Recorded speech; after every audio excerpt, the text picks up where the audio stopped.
Hello दोस्तों। तो आज हम लोग अपने पहले लेक्चर्स पहले वीडियो के साथ आ गए हैं जो कि रैंडम इंग्लिश द्वारा चलने वाला है, जो कि मेरा चैनल है रैंडम इंग्लिश। आप लोग इसे खूब प्यार दीजिएगा, खूब सब्सक्राइब कीजिएगा चैनल को और खूब अच्छे से इसको लाइक करके मेरा प्रोत्साहन और पूरे यूट्यूबर जो भी नए नए यूट्यूबर हैं उनको सीखने का अवसर दीजिएगा। तो आज से हम लोग अपने पहले लेक्चर्स के साथ चालू करने वाले हैं इंग्लिश सीखने की टेक्निक्स। मतलब हम लोग इंग्लिश बोलने के साथ साथ इंग्लिश लिखना, इंग्लिश पढ़ना, इंग्लिश सुनना, यहाँ तक कि इंग्लिश समझना भी सीख सकें। तो आज मैं आप लोगों को प्रेजेंट इंडेफिनिट टेंस के पहले पार्ट और दूसरे पार्ट के बारे में पढ़ाऊंगा, जो कि है असर्टिव और निगेटिव सेंटेंस। तो आइए हम लोग डिस्कस करते हैं प्रेजेंट इंडेफिनिट टेंस होता क्या है। सबसे पहले आप लोगों को पहचान के बारे में बता दूं कि जो प्रेजेंट इंडेफिनिट टेंस होता है ना, उनके वाक्यों के अंत में ता है, ती है, ते हैं, ता हूं इत्यादि लगा होता है। मतलब एकदम सिंपल, एकदम से सिंपल सेंटेंस जो भी होते हैं उसे हम लोग प्रेजेंट इंडेफिनिट टेंस के पहले पार्ट के रूप में टैकल करते हैं, जो कि होता है सिंपल सेंटेंस। उसको कितने लोग अफर्मेटिव बोलते हैं, कितने लोग असर्टिव भी बोलते हैं। ठीक है। निगेटिव सेंटेंस आता है सेकंड नंबर पे, उसका जो प्रेजेंट इंडेफिनिट टेंस का दूसरा पार्ट होता है उसे हम लोग निगेटिव सेंटेंस बोलते हैं। उसके थर्ड पार्ट को इंट्रोगेटिव और वहीं उसके फोर्थ वाले पार्ट को बोलते हैं इंट्रोगेटिव निगेटिव सेंटेंस। अच्छा, ठीक है। तो अब पहले पार्ट के बारे में डिस्कस करने चल रहे हैं असर्टिव सेंटेंसेस। असर्टिव सेंटेंसेस मतलब साधारण वाक्य, जिन्हें हम लोग सिंपल सेंटेंस के रूप में भी जानते हैं। तो असर्टिव सेंटेंस की पहचान के बारे में अगर बात करने चाहें तो पहचान उनकी सेम यही होती है कि वाक्यों के अंत में ता है, ती है, ते हैं, ता हूं इत्यादि लगा होता है और एकदम से सिंपल हो। जैसे कि राम खाता है, सीता दौड़ती है। मतलब अंत में क्या लगा है, ती है लगा है और साथ ही साथ एकदम चुटकी भर का खेल है भाई। एकदम लग रहा है कि कितना सिंपल सेंटेंस आने वाला हम लोगों के सामने। तो इसीलिए हम लोग अपने से उसको टैकल कर लेंगे। क्या टैकल करेंगे कि हाँ, ये प्रेजेंट इंडेफिनिट टेंस तो है ही, लेकिन साथ ही साथ उसका पहला पार्ट असर्टिव सेंटेंस है। ठीक है। तो इतना बात एकदम क्लियर रहना चाहिए आप लोगों को। ये समझ में आया? हाँ, समझ में आया होगा आप लोगों को। बिल्कुल समझ में आया होगा। अच्छा भाई साहब, आगे चलते हैं असर्टिव सेंटेंस के रूल्स के बारे में। ठीक है।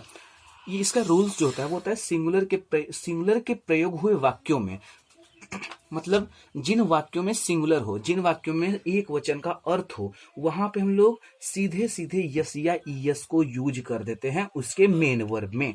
सीधे सीधे यस या ईएस का यूज उसके मेन वर्ब में कर देते हैं। ठीक है। जो इसका सेकंड रूल आता है, तो सेकंड रूल इसका आता है कि प्लूरल के वाक्यों में यस या यस नहीं लगाते हैं। ये आप लोगों को बात बहुत ही अच्छे तरीके से याद करनी होगी कि सिंगुलर में यस या यस का यूज करते हैं, वहीं प्लूरल में यस या यस का यूज नहीं करते हैं। तो ये एकदम एग्जैक्टली आप लोगों को याद रहना चाहिए। ठीक है। इसके फॉर्मूला के ये दोनों रूल आप लोग बिल्कुल याद कर लीजिएगा। ठीक है। तो देखिए, मैं आज आप लोगों को जो समझा रहा हूं, जो आप लोग समझ रहे हैं ना, उसे आप लोगों को सिर्फ और सिर्फ कॉपी के नॉलेज के लिए नहीं, अपने डेली लाइफ के यूज के लिए भी पढ़ना होगा, सीखना होगा। उसे बोलने में, सुनने में आप लोगों को इंग्लिश में समझना होगा। तो मेरा कोर्स है कि पूरे आप लोगों को 1 महीने में इंग्लिश से रिलेटेड बहुत सारी चीज़ों के बारे में जानकारी दे दूं कि आप लोग ज़्यादा से ज़्यादा इंग्लिश बोलने, इंग्लिश सुनने तक की प्रैक्टिस कर सकें। और इंग्लिश बोलना, देखिए, कोई शुरू से ही इंग्लिश बोलना नहीं जानता है, सब कोई इंग्लिश यहीं पे आके सीखता है। ठीक है। ये मैं शुरुआत से ही आप लोगों से कह रहा हूँ। चलिए इसके फॉर्मूला के ओर चलते हैं। इसका फॉर्मूला होता है subject plus V1 plus s या es plus object and plus dot. मतलब subject plus V1 plus s या es plus object plus dot. यही है इसका फॉर्मूला। किसका? तो असर्टिव सेंटेंस का फॉर्मूला। ठीक है। अच्छा, तो सब्जेक्ट प्लस V1, सब्जेक्ट कैसे पता करते हैं? सब्जेक्ट मतलब होता है कर्ता, उसे हम लोग हिंदी में कर्ता बोलते हैं। जो कर्म को अंजाम देता है उसी को कर्ता बोला जाता है हिंदी में। ये बात आप लोगों को क्लियर हो गई? बिल्कुल क्लियर हो गई होगी।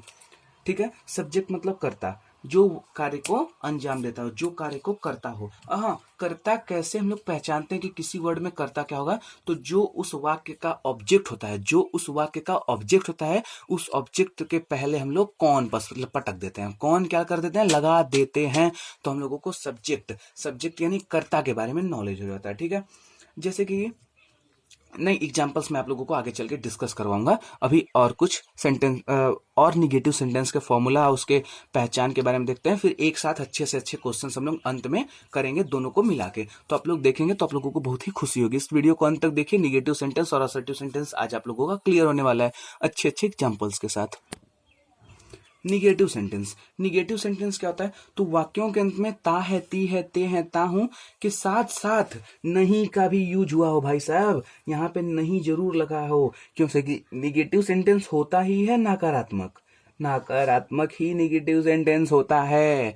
ये बात आप लोगों को क्लियर रहनी चाहिए, ठीक है। तो निगेटिव सेंटेंस को ही नकारात्मक वाक्य कहा जाता है। तो वाक्यों के अंत में ता है, ती है, ते है, ताहू इत्यादि लगा हो, साथ ही साथ नहीं का भी प्रयोग हुआ हो, ठीक है। इसका रूल, इसके भी कुछ रूल होते हैं, इससे भी। हाँ, यहाँ पे आप लोगों को हेल्पिंग वर्ब मिलेगी। हेल्पिंग वर्ब को हम लोग सहायक क्रिया भी बोलते हैं। हेल्पिंग वर्ब आप लोगों को यहाँ पे डू या डज, डू और डज मिलेगी, ठीक है। तो आगे चलेंगे हम लोग, जब प्रेजेंट कॉन्टिन्यूअस पढ़ेंगे तो वहां पे आप लोगों को इज, एम, आर मिलेगा। उसके आगे बढ़ेंगे, जब प्रेजेंट परफेक्ट पढ़ेंगे तो हैज, हैव मिलेगा। ऐसे ही कर करके धीरे धीरे जब आप लोगों को डिस्कस होते जाएगा तो आप लोग समझते ही हुए आगे बढ़ते जाएंगे। तो उसमें कोई प्रॉब्लम होने वाली बात नहीं है। 1 महीने के अंदर अंदर आप लोगों को इंग्लिश ज्यादा तक, मतलब मैं पूरे कॉन्फिडेंस के साथ बोल सकता हूं, अगर आप मेरे हर वीडियो को वॉच कर रहे हैं, हर वीडियो मेरे नहीं, आप किसी के भी वीडियो को वॉच कर रहे हैं, मतलब अच्छे लिसनर के, अच्छे स्पीकर के वीडियो को ही वॉच कर रहे हैं, तो आप लोगों को 1 महीने के अंदर इंग्लिश बोलने वाले हो, या फिर वाली है, मतलब बंदे हो या बंदी है, ठीक है भाई। आगे चलते हैं। ओ बंदी के नाम पे खुश हुए भाई। अच्छा चलो आगे चलते हैं, ठीक है। रूल, तो रूल इसके क्या होते हैं? तो सिंगुलर के साथ डज का प्रयोग करते हैं, वहीं प्लूरल के साथ डू का प्रयोग किया जाता है। This is the key point of this whole tense. इस टेंस का की पॉइंट होता है क्या? डू या डज मतलब हेल्पिंग वर्ब, ठीक है। सिंगुलर के साथ मतलब एक वचन के साथ डज का, वहीं बहुवचन मतलब प्लूरल के साथ डू का प्रयोग किया जाता है, ठीक है। सेकंड इसका रूल क्या होता है? मेन वर्ब के पहले नॉट का प्रयोग किया जाता है। मेन वर्ब के पहले ही नॉट का प्रयोग ला दिया जाता है, तभी उसे नकारात्मक वाक्य में हम लोग टैकल करते हैं, ठीक है। इसका फॉर्मूला क्या होता है? तो फॉर्मूला इसका होता है, कहने का मतलब कि वर्ब मतलब मेन वर्ब के पहले नॉट का प्रयोग कर दिया जाता है, वही नकारात्मक वाक्य में टैकल किया जाता है, ठीक है। फॉर्मूला इसका क्या होता है? तो सब्जेक्ट जो कि आप लोगों को मैं पीछे बता चुका हूं, सब्जेक्ट हम लोग कर्ता भी बोलते हैं, और कर्ता कैसे पता किया जाता है ये भी आप लोगों को पता चल चुका होगा आई थिंक, ठीक है। सब्जेक्ट प्लस डू या डज वाक्य के अनुसार, जो कि यहाँ पे आप लोगों को मैंने डिस्कस करवाया, डू या डज वाक्य के अनुसार यहाँ पे डिस्कस करवाया ना, तो ये दोनों रूल आप लोगों को याद होने चाहिए। ये दोनों रूल आई थिंक आप लोगों को याद हो गए होंगे, ठीक है। सब्जेक्ट प्लस डू या does plus not plus V1 plus object and plus this dot is also an important, ठीक है। राम खाना नहीं खाता है, इसका पहला एग्जाम्पल है, राम खाना नहीं खाता है। तो Ram does not eat food कैसे बनाया मैंने? तो मैंने बनाने के लिए इसके किया, राम मतलब फॉर्मूला कहिए, राम क्या है? सब्जेक्ट है। सब्जेक्ट कैसे पता करेंगे? तो ऑब्जेक्ट इसमें क्या है? खाना। खाना के पहले आप लोग मन में, इसे नहीं मन में, यहाँ पे कौन मत डाल दीजिएगा भाई, नहीं तो गलत हो जाएगा और फिर बोलोगे कि अरे उस यूट्यूबर का आज के बाद हम लोग वीडियो नहीं देखने वाले हैं। तो ऐसा आप लोग करिएगा भी मत। क्यों? क्योंकि कि कौन बस अपने मन में रखिएगा, कौन बस अपने मन में रखिएगा, न कि सेंटेंस में लाके पटक दीजिएगा। यहाँ पे लगाई दीजिएगा कौन खाना नहीं खाता है, तो सीधे पता चलने वाला है कि राम खाना नहीं खाता है। तो यहाँ पे सब्जेक्ट के बारे में आप लोगों को मालूम हो गया, subject is your Ram, subject is your Ram. Ram खाना नहीं खाता है, तो सब्जेक्ट आपका राम हो गया, ठीक है, राम। उसके बाद फॉर्मूला के हिसाब से डू या डज, तो डू या डज लगाने का रूल क्या था? हम लोगों ने पहले पढ़ा था कि सिंगुलर के साथ डज, वहीं प्लूरल के साथ डू का प्रयोग किया जाता है, ठीक है। तो राम डज हो गया। उसके बाद नॉट, तो राम डज नॉट, फिर V1 मतलब वर्ब की फर्स्ट फॉर्म। तो वर्ब पहचाने तो आप लोगों को आई थिंक आता ही होगा, अगर नहीं आएगा तो मैं वर्ब पे भी एक वीडियो अपलोड करने वाला हूं, आप लोग वो भी देख लेंगे, तो वर्ब के बारे में आप लोगों को ज्यादा से ज्यादा जानकारी क्लियर हो जाएगी, ठीक है। तो Ram does not eat food, ये तो समझ में आया आई थिंक। ये वाला एग्जाम्पल अगर आप लोगों को क्लियर नहीं हुआ है तो फिर से मैं एक बार समझाने जा रहा हूं, आप लोग देख लीजिए कैसे हुआ। राम खाना नहीं खाता है, ये एक नकारात्मक वाक्य है, और किस चीज का नकारात्मक वाक्य है? तो प्रेजेंट इंडेफिनिट टेंस का निगेटिव पार्ट है। कैसे पता चला मुझे कि प्रेजेंट इंडेफिनिट टेंस है? तो यहां से मुझे पता चला, ता है लगा हुआ है ना, ता है लगा हुआ है ना ये, और लास्ट यहाँ पे नहीं है भी लगा हुआ है, मतलब प्रेजेंट इंडेफिनिट टेंस का सेकेंड वाला पार्ट, उसे हम लोग निगेटिव सेंटेंस भी बोलते हैं, ठीक है। तो राम, फॉर्मूला क्या था? सब्जेक्ट क्या है? राम, तो कैसे मैंने सब्जेक्ट पता किया आप लोगों को पता है, ऑब्जेक्ट के पहले मैंने कौन लगा दिया, कौन खाना नहीं खाता है, तो अपने आप पता चल गया राम खाना नहीं खाता है, तो हो गया Ram does not eat food. दूसरे एग्जाम्पल की ओर बढ़ते हैं, तो ये दूसरा एग्जाम्पल है मोहन खाना नहीं पकाता है। ठीक है, तो सबसे पहले मोहन क्या है, सिंगुलर है, मतलब यहाँ पे जरूर किस हेल्पिंग वर्ब का यूज होगा, तो डज का यूज होगा भाई, डज का यूज होने वाला है। तो Mohan does not cook food, ये कैसे हुआ, तो सबसे पहले यहाँ हम लोगों को सब्जेक्ट लिखना होता है, तो सब्जेक्ट पता करने के लिए ऑब्जेक्ट के पहले कौन लगा दिया जाता है, कौन किसके रूप में, क्वेश्चन मार्क के रूप में, क्वेश्चन मार्क के रूप में कौन का यूज कर दोगे तो अपने आप सब्जेक्ट के बारे में मिल जाएगा, पता चल जाएगा। कौन खाना नहीं पकाता है, तो मोहन खाना नहीं पकाता है, तो सब्जेक्ट आपका क्या हो गया, मोहन। डू या डज, तो सिंगुलर है तो does, Mohan does not cook food. ठीक है, ये वाला भी आई थिंक क्लियर। अच्छा, इसके प्लूरल की तरफ चलते हैं। ठीक है, इसके प्लूरल कैसे होंगे, ठीक है, जैसे कि वे लोग नहीं नाचते हैं, तो इसमें सब्जेक्ट क्या होगा, तो सब्जेक्ट पता करने के लिए ऑब्जेक्ट के पहले किसको फेंक दें, कौन को, तो यहाँ पे ऑब्जेक्ट क्या है यहाँ पे लोग के पहले कौन लगा देते हैं। ठीक है, जैसे कि कौन लोग नहीं नाचते हैं, तो वे लोग, अपने आप सब्जेक्ट के बारे में पता चल गया। कितने लोग ना दे लिखते हैं, वे लोग को कितने लोग दे लिखते हैं, कितने लोग वहीं पे दे पीपल भी लिख देते हैं, तो दोनों ही अपनी अपनी जगह सही होते हैं, आप लोगों को कोई गलत नहीं काटेगा। यहाँ पे अगर दे पीपल लिख दें या फिर दे लिख दें तो दे पीपल, और इसके साथ जब देखिए ये सेकंड हम आप लोगों को डू का एग्जांपल देने वाले हैं। यहाँ पे वे लोग है, मतलब जरूर कौन सा सेंटेंस है ये, कौन सा है वचन, मतलब कौन सा सिंगुलर है कि प्लूरल, तो प्लूरल है, एग्जैक्टली प्लूरल है, आप लोग सही बताओ। ठीक है, तो यहाँ पे डू लगेगा। भाई इतना गधा कोई नहीं बैठा है बैच में वीडियो में करते हुए सारा लेक्चर सुन रहा है। ठीक है, तो देखो यहाँ पे डू का यूज होगा, दे पीपल डू, फिर नॉट, और फिर देखो V1, तो यहाँ पे मेन बात पड़ती है कि V1 सर कैसे पता करें, वही तो क्वेश्चन मार्क हम लोगों के लिए बन जाता है। तो देखिए V1 पता करने के लिए लास्ट में जिसके ते है लगा हो, लास्ट में जिसके क्या लगा हो, ते है, वैसे ही प्रेजेंट कॉन्टिन्यूअस में भी आपको बताऊंगा कि V1 कैसे पता किया जाता है। ठीक है, तो दे पीपल, नाचना इज योर V1, तो नाचना होता है डांस, मतलब सभी लोग डांस करते हैं। ठीक है, जितने भी लोग देख रहे हैं मैं समझ सकता हूँ आप लोगों की feelings. They people do not dance, हो गया खत्म।